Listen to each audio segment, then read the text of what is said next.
काहू के सुख दुख कर दाता, और निज कृत कर्म भोग सुन भ्राता। जैसा आप कर्म करेंगे वैसा ही है। अच्छा देखो, हमें याद नहीं कि बचपन से हमने कभी किसी जीव को ऐसे किया हो। 9 तक पढ़े, भाग के बाबा जी बन गए, तो जीवन भर कष्टमय जीवन। ये तो आज तुम, तो आज भी तो कष्ट में है, अभी कष्ट में है, थोड़ी देर बाद डायलिसिस में जाएंगे। जीवन कष्ट में, भूख, सर्दी, गर्मी, बरसात, गालियां, अपमान, सब सहते हुए बढ़ते चले गए। हालत आज क्या है हमारी? डायलिसिस से जी रहे हैं, श्री जी की कृपा से। पर ये जो आप वार्ता और ये सब सुन रहे हैं, ये भगवत बल से हो रहा है, भगवत कृपा बल। अब हम क्या प्रश्न करें श्री जी से? हमें पता है कि वो अगर कृपा न करती तो मेरी क्या दुर्दशा हो जाती, तो हम प्रश्न करने लायक हैं। हम तो केवल इतना मना रहे कि बड़ी कृपा है जो आपने स्वीकार कर लिया, नहीं तो हमारी दुर्दशा क्या होती वो हम जानते हैं। जब आधार ही नहीं तो बिना आधार के किसी को कुएं में फेंक दो, क्या होगा? यहाँ तो ऐसे ही हम लोग अज्ञान के कारण प्रभु को कोसने लगते हैं। हमने कोई बुरा नहीं किया, भगवान को तो बुरा नहीं किया, भगवान ने मेरा बच्चा क्यों छीन लिया, भगवान ने मेरा। थोड़ा विवेक धारण करो। जितने काम के लिए जो जितना आया है, अगर 1001 श्वास केवल मिली है उसको, तो 1002 श्वास नहीं ले सकता। विधान विधान है भगवान का। यहां तुम्हारा कुछ नहीं, तुम कुछ नहीं हो। पक्की बात समझ लो। भगवान का सब कुछ है, तुम भगवान के हो। अगर ये मान लोगे तो आप धैर्य पूर्वक यहां जियोगे, और अंत में आपका बड़ा मंगल होगा और हृदय आनंदित। जैसे मानो इस समय रोग का प्रभाव है, कष्ट है, शरीर में पीड़ा है, घबराहट है, जी मिचलाना, क्या क्या, मतलब वो तो क्या लिखे जब गुर्दे ही खराब है। पर आपको ऐसा महसूस हो रहा है मैं डिप्रेशन में हूं, मैं परेशान हूं, मैं बड़ा दुखी हूं। क्यों? इसलिए महसूस नहीं हो रहा कि उस बात को हम समझ रहे हैं और अपने मन को जहां दुख नहीं है वहां लगाए हैं। अगर वहां से हटे तो जहां आग में बैठे ना, अभी हालत खराब हो जाए, अभी, मतलब अभी हम विक्षिप्त हो जाएं, लेकिन मन को वहां पहुंचने नहीं देते। वहीं रहे, वहीं जहां सुख, इधर आग लगी मत आ। अब आप क्या हो? यही मन रख रहे हो, इसलिए आप दुखी हो। फिर कोसते हैं कि भगवान बुरा कर रहे हैं, हमने क्या बुरा किया। अगर आप असलियत जान जाओगे तो भगवान जो कृपा कर रहे हैं उस पर तुम्हें रोना आ जाएगा कि अगर मुझे वास्तविक हमारा हिसाब मिलता तो आज मेरी वो दुर्गति होती। पर आपने लाडले उस विधान की भी रक्षा की और मेरी भी रक्षा की। कैसे रखे हो, कैसे दुलार कर रहे हो।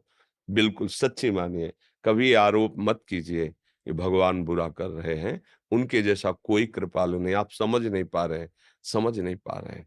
हम लोगों ने ऐसे ऐसे पाप किए हैं, ऐसी ऐसी गलतियां की है, भगवान उनको माने ही नहीं गलती।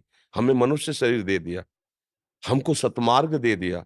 उनके दुलार को तो तुम देखो, हमें वो प्रेत भी बना सकते थे, सुअर कुत्ता भी बना सकते थे, मनुष्य बना दिया। अपना उद्धार कर लो। अच्छा, कौन से अन्य योनियों में ऐसे कर्म किए कि हम मनुष्य, क्योंकि कर्म कर ही नहीं सकते अन्य योनियों में, तो भगवान ने अपनी कृपा से दिया ना। उनकी कृपा की तरफ क्यों नहीं देखते? अब उनकी कृपा को देखकर अपना काम बना लो। अगर इसी मूर्खता में फंसे रहोगे, दुख आया, ये परिस्थिति आई, भगवान कोई है नहीं, भजन वजन का कोई फल नहीं मिलता, देखो कर तो रहे हैं। तो हम बता रहे ना आपसे, अगर हम प्रश्न करें अभी, हमने कौन सा है, और अभी हम ये कहने लगे आप लोगों से कि देख लो भजन का ये प्रभाव है, दोनों किडनी फेल हो गई, पापी आदमी हंसता घूमता स्वस्थ घूम रहा है, और हमारे को इतनी सेवा दी है और इतना सब जीवन भर भजन किया। नहीं, पर असलियत से हृदय से कहता हूं, अगर हमारा हिसाब हमारे साथ हो तो हम कौन सी दुर्दशा में हो तुम्हें पता नहीं। लेकिन मेरे मालिक ने हिसाब भी दिया, और ऐसे गोद में लेके ऑपरेशन कर रहे हैं। जैसे ना, गोद में, बेड में ले लिटा के, गोद में लेके, तो उनका दुलार मिल रहा है ना, तो बड़े से बड़ा कष्ट मुस्कुरा के सहने की हिम्मत आ गई। बस ये बात आंतरिक समझो। इसीलिए हम कहते हैं लोग भागे घूम रहे हैं। तुम्हारे दुख को निवारण कर सके ऐसा विश्व ब्रह्मांड में कोई पैदा नहीं हुआ।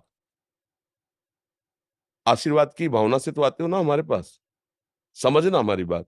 हमारा मतलब गोलमोल नहीं होता, सीधी बात। अगर आशीर्वाद से काम चलता तो मैं अपनी किडनी ठीक कर लेता, डायलिसिस में क्यों लेटता? मशीन की क्या जरूरत थी? नहीं है। अगर ये करना चाहे, नहीं है। पर वो जो किया है वो उनकी प्राप्ति के लिए है, इसको बचाने के लिए नहीं है। कई दिन ये बचेगा किडनी, मान लो अभी अल्ट्रासाउंड कराओ किडनी ठीक हो गई, पर बचेंगे कितने दिन? जितनी श्वासें हैं उतनी ही चलेगी। इसके बाद ठीक किडनी फट जाएगी। देखो ना, एक्सीडेंट होता है, चिथड़ा उड़ गए, ठीक किडनी है, दिल की गति रुक गई, क्योंकि अब एक श्वास नहीं लेना है तुम्हें। तो हम बुद्धिमानी इसी में है कि जो अमोघ धन कमाया है उससे अमोघ वस्तु खरीदें कि फटने वाली चीज खरीदें। अच्छा, अगर इसकी श्वासें हैं, इतने साल चलना है, खूब मौज से रहो, या ऐसे ही धक्का प्लेट चलती रहेगी, धक्का गाड़ी। और बेवकूफी होगी कि अमोघ धन से ये व्यर्थ वाली चीजें खरीदना, ये व्यर्थ है। देह धरने का फल क्या है? भगवान की प्राप्ति। हम देह को क्यों बचाने की चेष्टा करें? हमें तो काम वो करना है जिसके लिए देह मिला है। राधा राधा राधा राधा, बस बात समझो, बिल्कुल खुली बात है। तुम कहीं भी भाग के चले जाओ, सच्चाई की तुम्हें बात कहते हैं, कहीं भी विश्व ब्रह्मांड में। यदि तुम्हारे आचरण शुद्ध नहीं है, तुम भजन नहीं करते हो, तुम दूसरे को दुख पहुंचाते हो, गंदा आहार करते हो, शराब पीते हो, व्यभिचार करते हो, किसी का आशीर्वाद तुम्हें नहीं बचा सकता, भाग लो तुम। किसी का आशीर्वाद तुम्हें नहीं बचा सकता।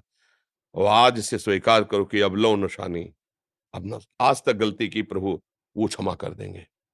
पीछे का हिसाब जो शरीर रचने के समय वो भराएगा, और पीछे गोदाम जो जमा उसको भस्म कर देंगे, और आगे जो गलती होगी उसे वो क्षमा कर देंगे और तुम्हारा निहाल कर देंगे। सार बात ये है, अब ये समझ में ना आए तो हरि जाने और आप जाने।